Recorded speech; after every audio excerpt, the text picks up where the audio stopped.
Ukraine's war could be decided far from its front lines. As tensions explode in the Strait of Hormuz, Trump is threatening to cut weapons to Kyiv, using Ukraine as leverage to force Europe into action. Russia watches, Europe hesitates, and Ukraine's survival is suddenly tied to a war it isn't even fighting.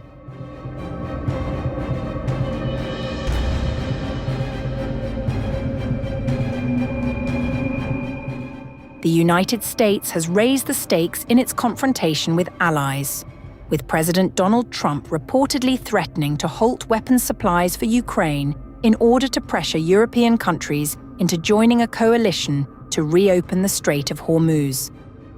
The move comes amid a deepening crisis in the Gulf, where Iran has effectively closed the strategic waterway following US and Israeli strikes in late February. The Strait of Hormuz handles roughly 20% of global oil flows, making its disruption a direct threat to the world economy. According to officials familiar with the discussions, Trump urged NATO allies to deploy naval forces to secure the route. European capitals refused, citing the ongoing conflict and stressing that the Iran war was not their fight. Trump, in recent days, sharply criticized NATO, slamming the alliance for refusing to support US military action against Iran and calling its response a major failure of allied commitment. But I think a tremendous mistake was when NATO just wasn't there. They just weren't there. It's going to make a lot of money for the United States because we spend hundreds of billions of dollars a year on NATO, hundreds of protecting them. And we would have always been there for them, but now, based on their actions, I guess we don't have to be, do we?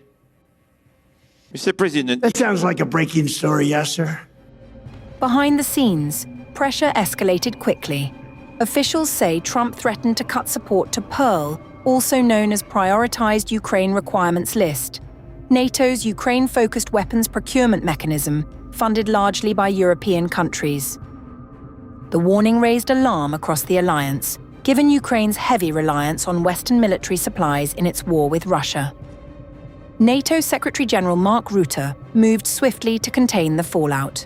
After a series of urgent calls with Trump and US Secretary of State Marco Rubio, a group of key allies, including France, Germany, and the United Kingdom, issued a joint statement on March 19th.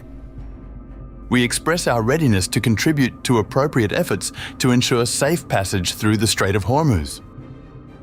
Officials involved described the process as rushed, driven by fears that Washington could scale back its commitment to Ukraine.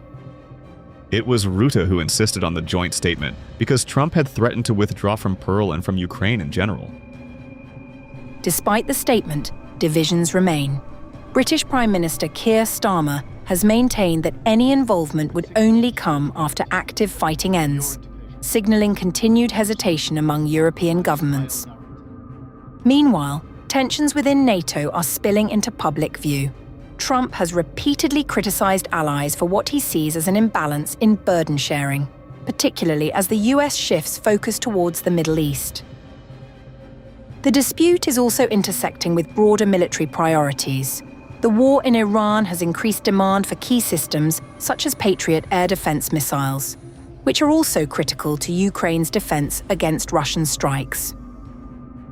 Rubio acknowledged that while supplies have not yet been diverted, future decisions could prioritize US needs.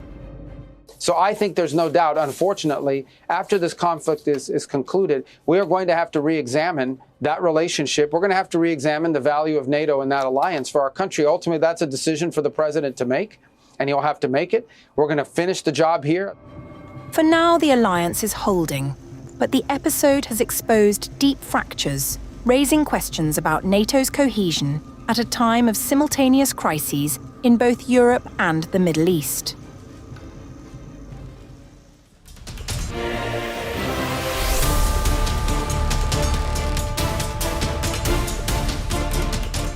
It started with a war, and it may end with an alliance.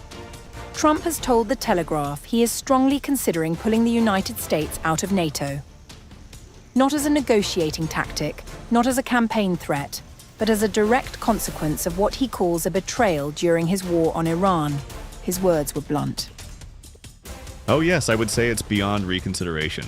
I was never swayed by NATO. I always knew they were a paper tiger, and Putin knows that too, by the way.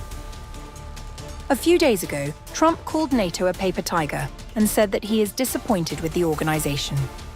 Don't want to get dragged into their wars either. You know? It's one thing, we're very disappointed, I'll say it publicly, we're very disappointed with NATO because NATO has done absolutely nothing.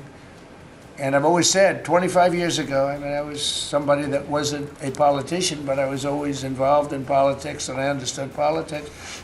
I said 25 years ago that NATO's a paper tiger, but more importantly, that we'll come to their rescue, but they will never come to ours. And I want you to remember that we said this, they didn't come to our rescue. The breaking point was the Strait of Hormuz. Iran has effectively closed the waterway for weeks, through which 20% of the world's oil typically flows, sending energy prices spiraling and threatening a global recession. Trump demanded NATO allies send warships to reopen it. They refused, and Trump has not forgotten. Beyond not being there, it was actually hard to believe. I just think it should be automatic. It is the same logic he applied to Ukraine that America shows up and allies don't. Now he's drawing a line. Secretary of State Marco Rubio had already signaled where this was heading. Speaking on Fox News, he called NATO a one-way street and accused allies of denying the US access to military bases during the Iran conflict. So I think there's no doubt, unfortunately, after this conflict is concluded, we are going to have to re-examine that relationship. We're going to have to re-examine the value of NATO and that alliance for our country. Ultimately, that's a decision for the president to make, and he'll have to make it. We're going to finish the job here. As I said, we're very, very close to achieving our objectives on all of these things that I've outlined. But I do think, unfortunately, we are going to have to re-examine whether or not this alliance that has served this country well for a while is still serving that purpose, or is it now become a one-way street where America is simply in a position to defend Europe, but when we need the help of our allies, they're going to deny us basing rights and they're going to deny us overflight? Trump said he was glad Rubio made those comments. Britain got its own rebuke. Trump singled out Prime Minister Keir Starmer for refusing to join the American-Israeli war against Iran, then questioned whether the Royal Navy was even capable. British Prime Minister Keir Starmer, when asked about Trump saying he was strongly considering pulling the United States out of NATO, said he would act in the country's interest, whatever the noise. Firstly, NATO is the single most effective military alliance the world has ever seen. And it has kept us safe for many decades, and we are fully committed to NATO. Secondly, that whatever the pressure on me and others, whatever the noise, I'm going to act in the British national interest in all the decisions that I make. And that's why I've been absolutely clear that this is not our war, and we're not going to get dragged into it.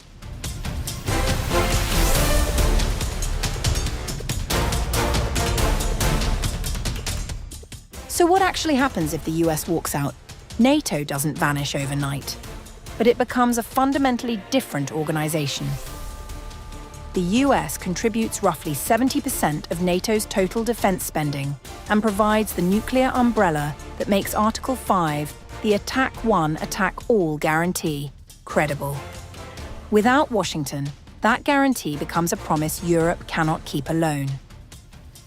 The countries most exposed are Poland and the Baltic states, Estonia, Latvia, and Lithuania, sitting closest to Russia, having joined NATO precisely because of Russia. A US exit doesn't just weaken its security, it rewrites their reality. And Moscow would know exactly what it means. Putin, whom Trump himself acknowledged knows NATO is a paper tiger, would likely read a US withdrawal as the greatest strategic gift since the Cold War ended. Europe would be forced into a scramble, rearmament, bilateral deals, and a rushed attempt to build autonomous defense.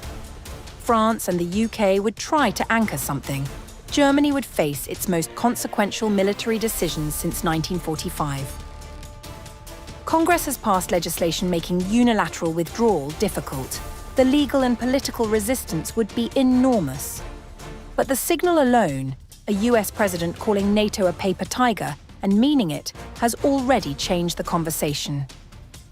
The alliance has held Europe at peace for over 75 years. What Trump is now describing isn't a renegotiation. It's a rupture, and Putin is already taking notes.